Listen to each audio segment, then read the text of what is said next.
புதுமை படைக்கும் மருத்துவ உலகின் பயணத்தில் மெட்னோவா 2026 இணைந்திருங்கள். Rotarian AKS doctor K Srinivasan அழைக்கிறார். தாவேக எம்எல்ஏவிடம் குதிரை பேரம் பேசியதாக பதியப்பட்ட வழக்கில் தற்போது முன்னாள் அமைச்சர் செந்தில் பாலாஜி முன்ஜாமீன் கோரி மனு தாக்கல் செய்திருக்கிறார். கூடுதல் விவரங்களை எமது செய்தியாளர் சுரேஷ் வழங்கிட கேட்கலாம்.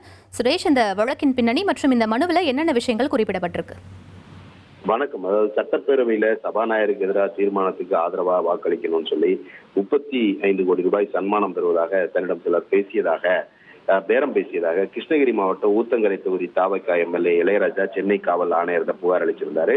இந்த புகாரின் அடிப்படையில திருவல்லிக்கேணி போலீசார் வழக்கு பதிவு செஞ்சு யூடியூபர் திருநாவுக்கரசு உள்ளிட்டோரை கைது செஞ்சிருக்காங்க. இந்த வழக்குல விசாரணைக்கு ஆஜராகும்படி முன்னாள் அமைச்சர் செந்தில் பாலாஜிக்கும் அவருடைய சகோதரர் அசோக்குமாருக்கும் காவல்துறையினர் சம்மன் அனுப்பியிருந்த நிலையில் நேற்றைய விசாரணைக்கு 2 பேரும் ஆஜராகாதல. இதுக்கிடையில ஏற்கனவே அசோக்குமார் முன்ஜாமீன் கேட்டு சென்னை உயர்நீதிமன்றத்தில் மனு தாக்கல் செஞ்சிருந்தாரு. அந்த மனு நாளைக்கு விசாரணைக்கு வருது.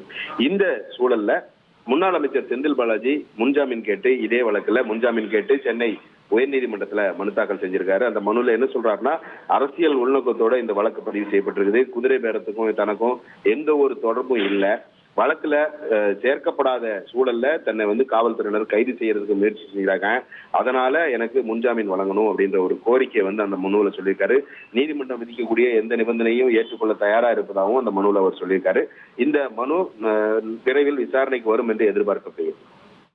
விவரங்களுக்கு நன்றி சுரேஷ். தாவேக எம்எல்ஏவிடம் குதிரை பேரம் பேசியதாக பதியப்பட்ட வழக்கில் தற்போது முன்னாள் அமைச்சர் செந்தில் பாலாஜி முன்ஜாமீன் கோரி மனு தாக்கல் செய்திருக்கிறார். அது தொடர்பான முக்கிய செய்தியை நாம் பார்த்தோம். புதுமை படைக்கும் மருத்துவ உலகின் பயணத்தில் மெட்னோவா 2026 இணைந்திருங்கள். Rotarian AKS doctor K Srinivasan அழைக்கிறார்.